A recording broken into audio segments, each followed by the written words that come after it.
అలాగే బీసీ సంక్షేమ సంఘం నాయకులుగా వెనకబడిన వర్గాలు పేద వర్గాల కోసం అనేక కార్యక్రమాలు చేపట్టినటువంటి మా సోదరులు, మాతో పాటు ఉపాధ్యాయ వృత్తిలో మరి ఎంతో పేరు ప్రఖ్యాతులు పొందినటువంటి కడలి వెంకటేశ్వరరావు గారు ఆకస్మికంగా అనారోగ్యంతో మరణించడం మా అందరికీ కూడా ఎంతో బాధాకరం. మేము రాష్ట్ర ఉపాధ్యాయ సంఘం తరఫున అలాగే మదర్ తెరీసా సేవా సమితి తరఫున కూడా కడలి వెంకటేశ్వరరావు గారి మరణానికి చింతిస్తూ వారి కుటుంబానికి ప్రగాఢ సానుభూతిని వ్యక్తం చేస్తున్నాం. మరి వెంకటేశ్వరరావు గారు ఒక ఉపాధ్యాయుడిగా ఈ సమాజాన్ని సంస్కరించాలనే లక్ష్యాలతోనే కాకుండా మరి ఒక వ్యాపారవేత్తగా కూడా ఆయన వ్యాపార రంగంలో రాణించి ఎందరికో రియల్ ఎస్టేట్ రంగాన్ని పరిచయం చేసి దాన్ని కూడా ఒక క్రమబద్ధంగా రిజిస్ట్రేషన్ చేయించి ఒక సంఘంగా రియల్ ఎస్టేట్ అసోసియేషన్, రియల్ వ్యాపారుల అసోసియేషన్ కూడా ఈ ప్రాంతానికి గౌరవ అధ్యక్షుడిగా పనిచేసేవారు. వ్యాపారం అంటే తెలియలేని వాళ్ళు కూడా ఎంతోమందికి వ్యాపారాన్ని తెలియజేసే మహనీయుడు కడలి వెంకటేశ్వరరావు గారు. ప్రతి సంవత్సరం కూడా బీసీ చెట్టిబంజా గౌడ జిల్లాలో ఎంతమంది అయితే ఉన్నారో అంతమంది నాయకుల్ని, అన్ని పార్టీల నాయకుల్ని కూడా పిలిపించి వనభోజన కార్యక్రమాలను ఏర్పాటు చేసి అందరినీ కూడా ఐక్యపరచడానికి నిత్యం ఆలోచించేవారు, కృషి చేసేవారు. అంత మంచి మనిషి. సుమారు 50,000 మందికి కూడా భోజనాలు పెట్టిన చరిత్ర మరి జిల్లాలో కడలి వెంకటేశ్వరరావు గారికి ఉంది.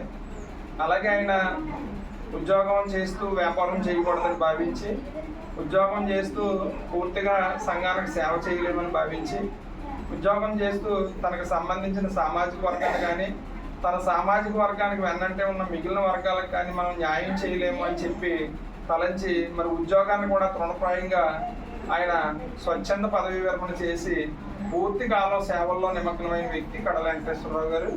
మరి ఆయన్ని మేము మంచి పొజిషన్లో చూస్తాము, వారి పిల్లల్ని మంచి పొజిషన్లో చూస్తాము. అలాగే మా అందరికీ కూడా చూసేలాగా ఏదైనా అవసరం వస్తే ఆయన ఉన్నారనే మేము ఉండేవాళ్ళు. మరి ఇలా ఆకస్మికంగా జరగడం అనేది వారి కుటుంబానికే కాదు, చాలా కుటుంబాలకి, చాలా స్నేహితులకు సంబంధించిన మాట్లాంటి వాళ్ళు ఎంతోమంది స్నేహితులకి, బంధువులకి, మిత్రులకు కూడా ఇది తీరం లోటు అని చెప్పి మేము భావిస్తూ నిజంగా మనస్ఫూర్తిగానే మేము చాలా బాధపడుతున్నాం. ఆయన ఆత్మకి శాంతి కలగాలని, ఆయన ఏవైతే ఆశయాలు ముందుకు తీసుకెళ్లాలని చెప్పి ఉద్యోగాన్ని తృణప్రాయంగా వదిలి వారి భార్య ఆయన సంపాదించుకున్న డబ్బుల్లో కూడా ఎక్కువ మొత్తాన్ని ఈ సంఘ సేవకు, సమాజ సేవకు వెచ్చించిన మరి సందర్భం అది ఊరికనే పోదు. ఖచ్చితంగా వారి బిడ్డలిద్దరూ కూడా మంచి ఉన్నత స్థితిలో ఉండాలని, వారి భార్య గారికి ఆ దేవాతి దేవుడు మంచి మనోధైర్యాన్ని, వాదాన్ని కలిగించాలని చెప్పి మేము రాష్ట్ర ఉపాధ్యాయ సంఘం STU తరఫున, అలాగే మదర్ తెరీసా సేవా సమితి తరఫున, అలాగే మాదిగ రిజర్వేషన్ పోరాట సమితి ఉద్యోగుల విభాగం తరఫున కూడా మేము ఆకాంక్షిస్తున్నాం. వారు ఖచ్చితంగా మంచి పొజిషన్లో ఉంటారు.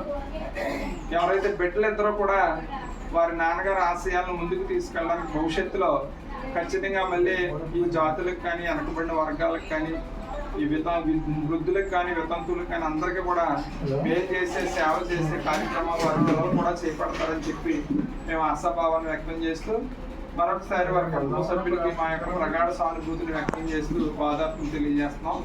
కడలి వెంకటేశ్వరరావు గారి ఆత్మకి శాంతి కలగాలని మేము ప్రార్థిస్తున్నాం.